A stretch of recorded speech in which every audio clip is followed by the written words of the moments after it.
Self-defense. Why does it matter?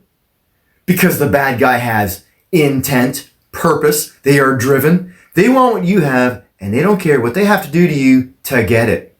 Okay? I don't like that. How about you?